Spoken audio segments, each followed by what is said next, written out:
Our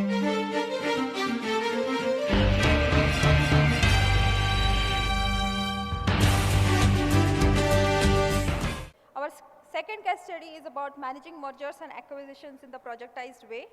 This is going to be presented by Viq from Aon. So Viq is a Chief Project Officer and Senior Vice President in Aon Mergers and Acquisition Solutions practices for Aon Hewitt. Viq came to Aon Hewitt after a strong tenure in pharmaceuticals and clinical industry. He routinely presents at conferences and has published in numerous journals. He currently led a team responsible for global PMO and is leading a large transformation initiative with a Fortune 10 company. I am pleased to invite Viq to present his case study. Welcome, and over to you, Viq. Okay, so I have the pleasure first to be in Hyderabad for the first time. So I want to thank Jacob Varghese and the leadership of PMI India for so graciously inviting me to speak here. As a person of Indian descent, it's a tremendous source of pride for me to be here in India and see all of you, so many people, being the future of project management in so many industries in India. So really, congratulations to all of you, and thank you for attending my session. So I just want to start with that. I think we can view this session as a project, and any project should have a definition of success. The way I will define success for this project, for this session, is if you leave with one or two thoughts, concepts, that you will take with you a year from now, 2 years from now, and you will revisit them. The slides that I will present, as I was speaking to some of your colleagues at lunch, you can find 100 times better slides than the information that I could present to you in slide format.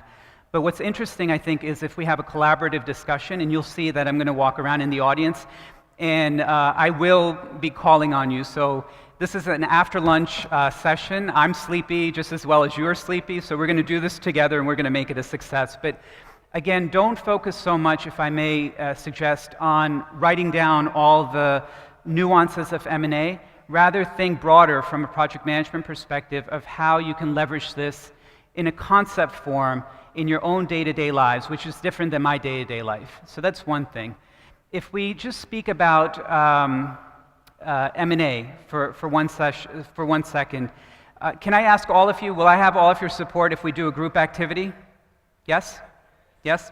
Okay, so I need all of you to stand up. Everyone.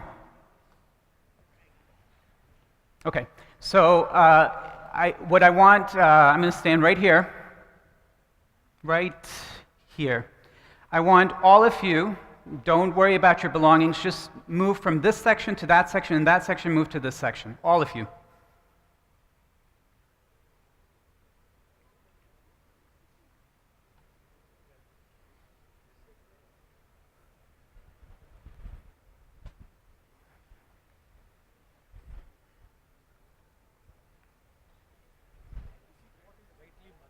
That's right. You win the gold prize.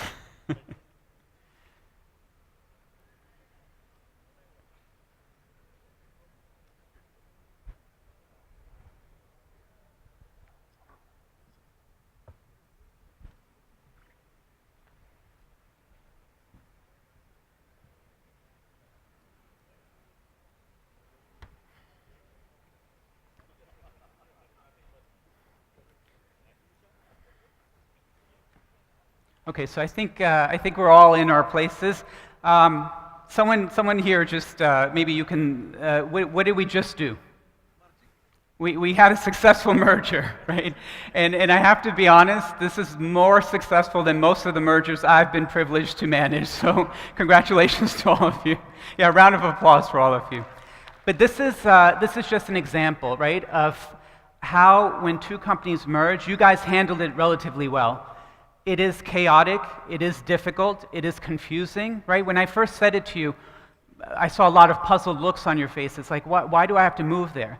But this is what, if we just, again, it was a crude example, but think about the concept. Again, I want you to take away concepts. So the concept is, this is what happens in reality when we have mergers of two companies, right? There's different types of M&A. I'm going to go through some brief discussion on that. But this is what happens, right? Which is, You are literally being asked in a split second, most of the employee population in a split second is being asked to suddenly sit somewhere else, figuratively and literally sometimes, to do something else, to sit next to people they don't know.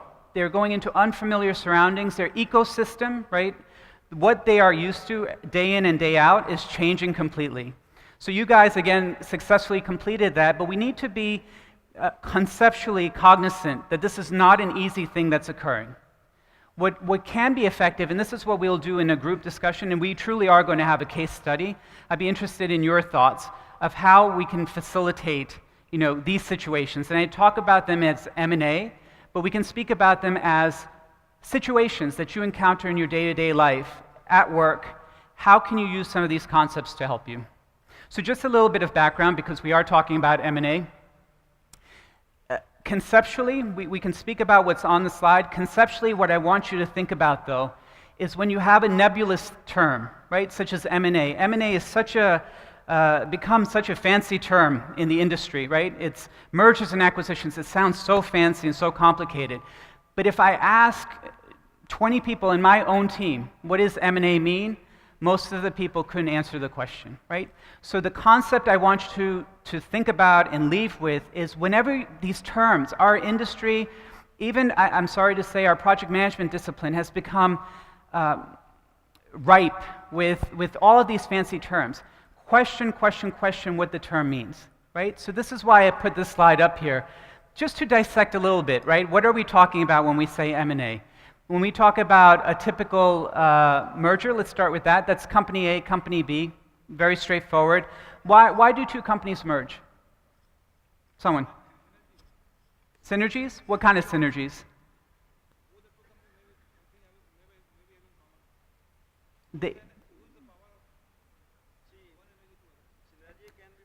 Could we get a mic here? It can be from markets. Suppose there is a market A, and I don't have access to market B. Okay. And that company is having So access to new market. Yeah. I'm more interested in the word synergy. Tell us. Maybe some verticals may be common. Suppose some steel company is there, they want to have some ore company, ore manufacturing. So you want to get synergies from the same vertical? Yeah. Okay, that's interesting. Vertical. You said access to new markets. Resultant value Maybe some internal is, powers. in the value chain also. If you see, resultant value of the combined entity is more than I'm sorry, the who's individual speaking? entities. Who's speaking? It is to expand the business also. Okay. To Expand the business. Business. Why do you want to be bigger? It is the objective of the company to expand and to be number one in the world, to be number one in So is number one in the world necessarily equated to being bigger? Because you said you want to be bigger. So is that equate? Bigger is better. You think so? Who disagrees with that? Who doesn't think bigger is better? Why? Can we have a mic?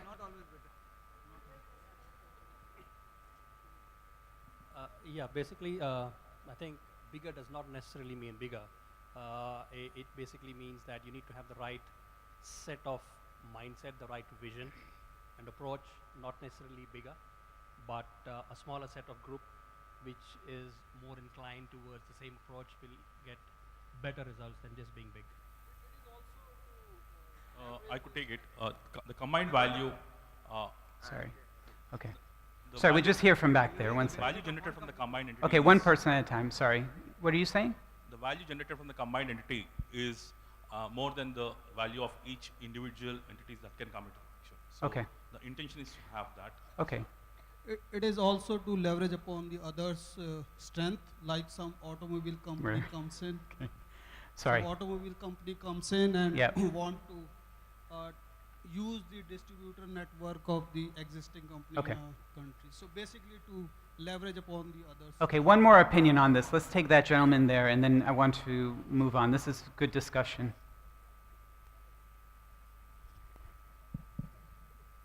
Merger for sustainability, For sustainability, what do you mean by sustainability? for the market competition, Sorry, I can't. Mike? for the business competition, Business Survival? competition. So is Survival? it surviving or sustainability? Two different concepts maybe? Which one is it? It is sustainable. You want to be sustainable. So it's for the long term, not just I'm fighting to stay above water, but I want to stay for the long term. Just raise of hands. Who believes in sustainability? Okay. Actual, the synonymous term will be what he is like to say. It will be sustainable growth. So you have to embed sustainability through merger arrangement Okay. for a future sustainable growth. Are we talking, just again, show of hands here? When we speak about growth, so just to summarize all the good comments, and thank you all for your comments, are we talking about financial growth? This is what I'm hearing. I don't know. I want to validate it with you. Is it financial growth that we're talking about? Raise of hands. What does overall mean? Can I just have a mic here, please? Financial, economic, and environmental. Okay, financial, economic, let's combine into one. Let's say one. Financially and socially. What does socially mean? Social, like where for long term, where they want to be in this business for particular Sustainable. business for longer time. So that's sustainability. So I hear financial, I hear tied into that sustainability. Technology? Okay, technology growth. I'm going to lump that under financial.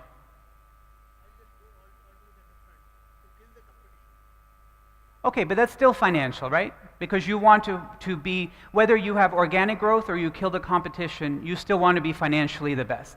Is there anything, another concept outside of financial? Let's lump, just work with me here. Let's just lump this all up into financial. Sorry? Okay, financial. Anything besides financial? Synergy of competencies. Who said that? Getting the competencies together. Sorry, I'm like, there you go. The competencies that you have. Competency of whom? Both the companies, so you will have. There But might be some. what does that mean? Competency of company, tell me. So whatever the resources that you have. Right? The talent. The talent. Okay. So when you have a merger, you have a chance to look at the competencies on Okay, either side. so I'm going to pause you right there. You have a chance. Well, I say, like, there is an opportunity for us to look at what do you have. Okay, best so on different both word, sides. there's an opportunity. Right. Okay, so I'm going to take that. Okay, one more comment. I want to take that concept. That's a very important concept that you brought up. You want to extend your visibility by merging with a company existing in a different place. For example, Tata with Jaguar. Tata Jaguar. Yeah. So now Tata is going to be known in UK and around. So a brand, right? So brand recognition, right? Which I'm going to tie in. Let's put that, just for the sake of argument, brand recognition we put under economics, right? Which is, yeah, brand recognition. You get more money. Let's just keep it very simple, no fancy terms, right? But let's talk about, if I can just pause right here. I want to talk about, we're going into a different direction here. Talent. So let me ask someone else. What do people feel about talent? Are you acquiring talent?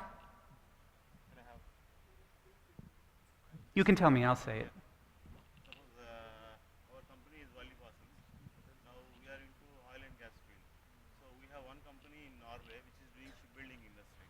So which is more or less related like naval architecture, what they are doing. So we have experience in one sort of technology from many years.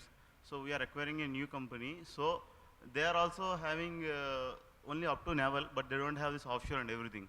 So when we want to have any construction facilities or everything, we are using both the things. Okay. So our people are experienced in engineering and design. Right. Their people are experienced in construction and commissioning of many things. So if we start weaving this together, one of your fellow colleagues said synergies earlier, right? And I said, is it financial synergies? So now we're expanding. You guys are teaching me. There's financial synergies, but then there's competency, talent synergies also. The reason why I honed in, I'm just going to use this as an opportunity. The knowledge actually. So the Sorry? knowledge, we are knowledge sharing. Knowledge sharing is happening because of this taking of Right. companies. So I want, again, just if you're writing concepts down, I'll get to you. If you're writing concepts down, one of the concepts is think about, when we say synergies, I want to remove the vagueness, right? So we're using M&A as an example of how do you remove vagueness from anything that we interact with projects, right? So if we say synergies, Again, in my world, in M&A world, it's a very easy term. Oh, you're talking synergies, fancy term, no one questions it. Dig, dig, dig deeper, right? So there's financial synergies, very important. Why should I not, when you're going through the due diligence process, why should I buy a company if it's not financially lucrative, synergistic for me? The other pillar that we just touched on is talent, right? So, but you have to be, from a project management perspective, you have to be structured in your thought process, right? So it's not an opportunity, and I'm picking on you, but I'm just going to pick on those words because that's a very important word. I hear it constantly. There's a chance, there's an opportunity. No, cross out the word chance, cross out the word opportunity. Use your project management skills in the preliminary part of any project, whether it's M&A or another project, to say, okay, what do I have? Take inventory. What do I want? And what will it be? Right? What do I have? What do I want? And what will it be? And throughout that, let's weave in another concept that someone over there said is sustainability. Not for the near term, but what was it going to be that's going to be sustainable? And then that fuels into sustainable growth. Yeah? Can I ask you one thing? Please. Isn't merger also like ultimately bottom line? Companies are looking for to do more with less? That's one way of doing it. I don't want to shy away from the term. So the question was, is M&A generally looking to do more with less? Right? And I don't know if I can say yes as a blanket statement. In today's economy, many divestitures are occurring. Right? M&A also includes the term divestiture. Right? So if we just go through this chart real quick, we have merger, then we have acquisition. Right? So a company acquiring another company. Usually, this is for super growth, right? We are going to become the biggest pharmaceutical company. So someone said that, and rightfully so, right? We want to be the biggest pharmaceutical company, and we feel that that will give us market share and sustainability. Just I have one question.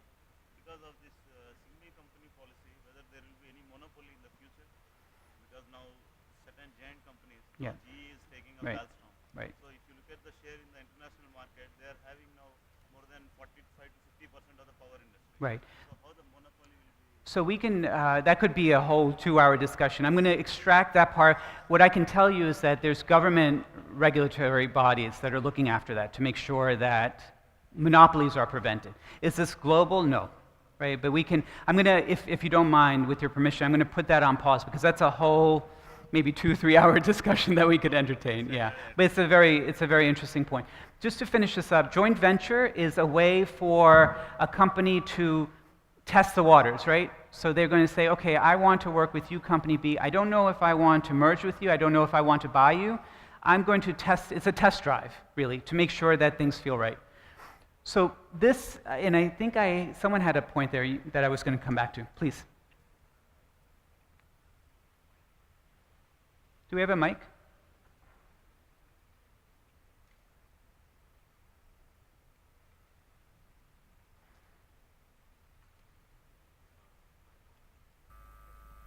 I might sound a bit silly, but merger is because you want to penetrate into the market of the already established entity and then take them along, not defeat them in their own area. That's okay. So that's a great segue.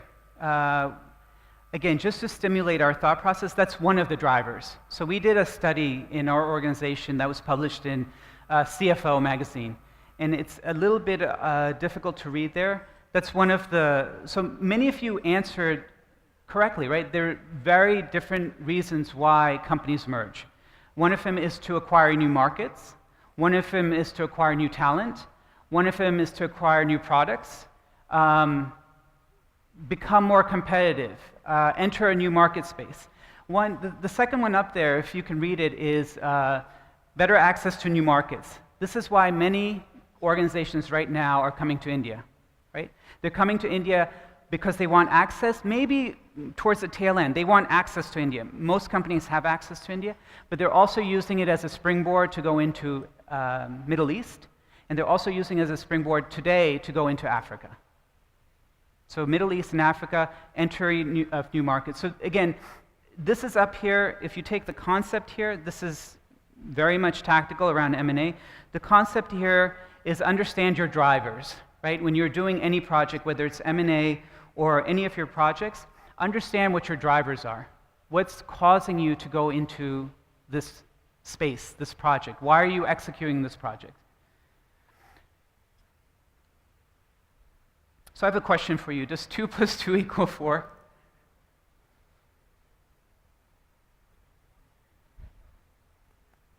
Simple question, yeah? Do you think 2 plus 2 equals 4? Not necessarily. Sometimes it may be less, especially in the context of M&A. It's less. Sometimes it could be less. I went to math. I did pretty good in math in school. I got an A. And I learned 2 plus 2 equals 4. But in M&A context, it could be less or more. So depending on how you And if you're saying 2 plus 2 equals 1? it could be. If you don't And- execute the M&A well, you might lose some of your competitiveness. And it could And if you equal do it well, 10? It could be, because I think that's what, at least from my perspective, M&A not only combines the competencies of two companies, but those competencies can be combined in a way that you can create a new competency altogether. Good. So I'm going to expand on that. That's exactly the concept I was trying to drive home. So, yeah. Yeah, please. Do we have a mic? It might be easier if we have a mic.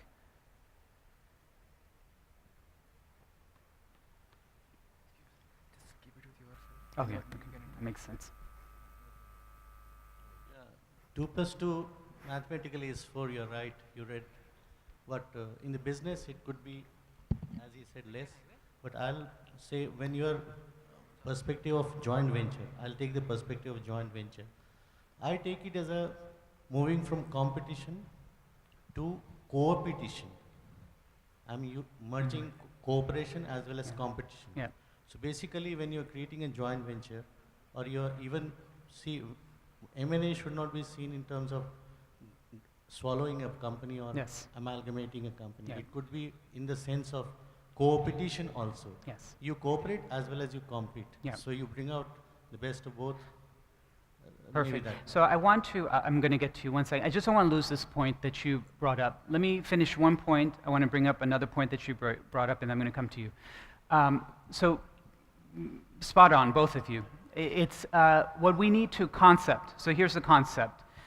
It's not shift of value, right? So you talked about competencies. I'm going to term it in a broader term of value. So if we are saying 2 plus 2 equals 4, that's taking a shift of value. I had 2, you had 2. I'm going to come, we're 4. I shifted my value to you, so what? Right? So what we are looking for in M&A, but in projects, I will say, again, broader term, is that we're looking for 5, we're looking for 6, we're looking for value creation, right? We're not looking for value shift. The other concept that you, let me come and get your comment, and I'm going to come back to the other concept. I guess you didn't really ask a mathematical question there, because in math, we agreed, we define things in such a way, the axiom says 2 plus 2 will be equal to 4, we will not question it. But that's math. In the context of business, the expectation is, if there is synergy, if somehow your strengths and my weakness, if they can somehow come together, my strength and your weakness can come together, hopefully 1 plus 1 will be bigger than 2. Yeah, no, that's right. I was just trying to drive home a point, so that's why. And also, I got an A in math, so I thought it was important that I put that there. You know what? Let's shift to the next slide. I'm going to keep this flowing a little bit, but I want to. You will remind me to come back to a point that you raised after our case study.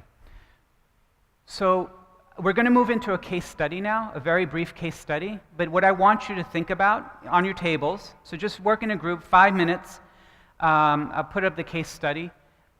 Why merge or acquire, right? Why go through M&A? A very interesting question, again, concept that I'd like you to think about is what happens if you don't, right? So even with project management, if my PMO didn't exist, so what? Would it make a difference to the organization, right? So if I didn't buy this company, so what? Think about it really, really from a very dramatic standpoint. And then the other thing is, how will success be defined? We touched on that a little bit. I want the teams to think about that. The case study is very brief. So it's the merger of 2 equals. We talked about the different potential scenarios of M&A. 2 large global healthcare organizations. Duration from announcement to Oh, I have 5 minutes left, okay. To close this, 13 months.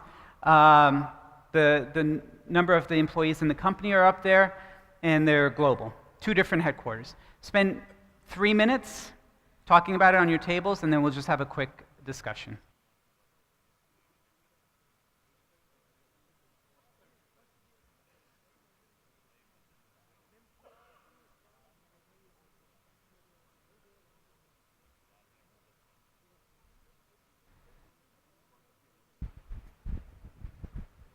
Okay, so clearly I'm not a good project manager because I've completely run out of time and I've gone through 2 slides. So just a couple of just shout out answers. Why go through this? Market penetration?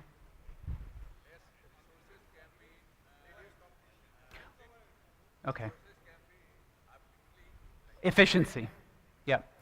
What should this company, before you take this on, what should you be thinking about?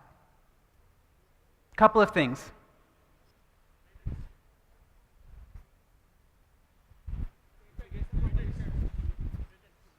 Sorry?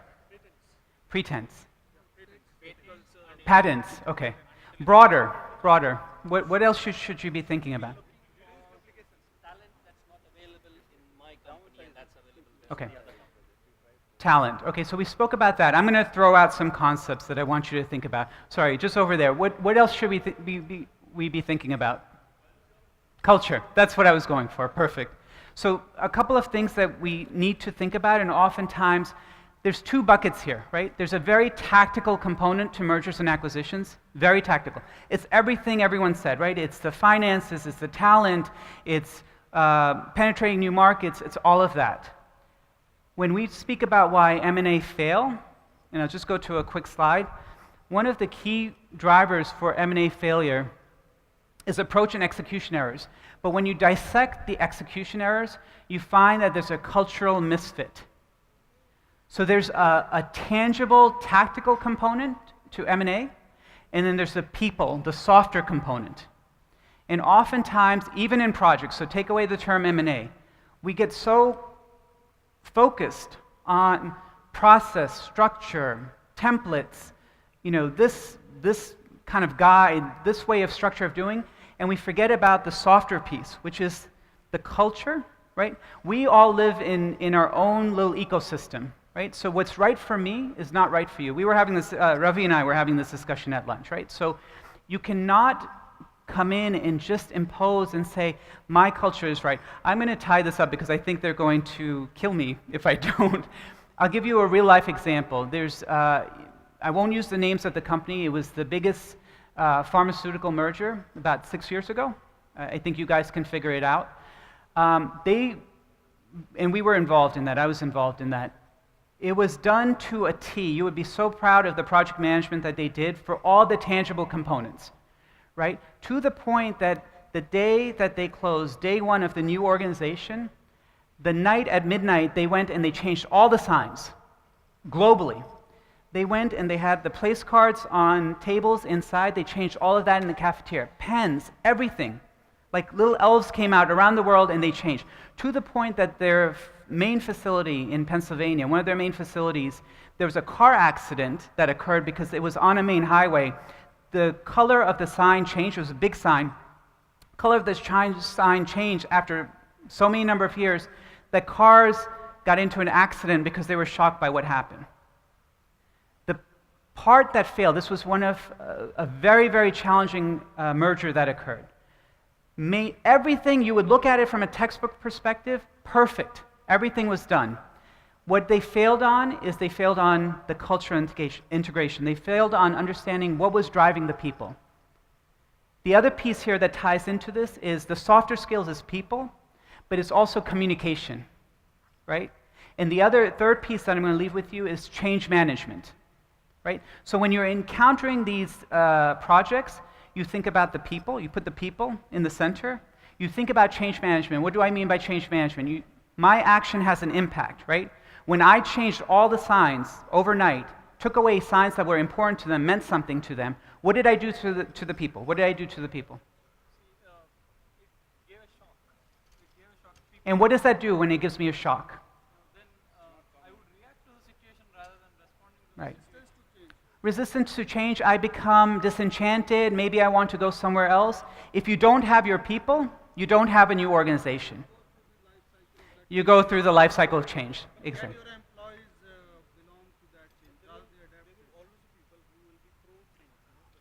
Always. But if we don't take the effort to, what I'm saying is we need to look at it from a project management perspective and really look at them as a work stream, right? Anchor it to strategy. Any of your projects, anchor it to strategy. Focus on the softer stuff, which is people, impact of change, change management, and the communication. Communication, my last thought that I'm going to leave with you, communication, blanket communication is not appropriate, right? So in context of M&A, my executive leadership team, when we're sitting in a conference room, we're thinking about return on committed capital, right? We're thinking about return on investment, stock price. The entry-level scientists that just came into the organization, maybe it's of interest to them, but their communication, if you start telling them the return on committed capital is X, they're going to say, okay, why are you speaking a language I don't understand? What they're interested in, do I have job security? What is my strategy? What does the new organization look like? So when you think about communication, think about segmentation as well. So my apologies that I ran out of time, but thank you, all of you, for your thoughts. I learned a lot from you, and I hope you took some concepts away from you as well. Thank you.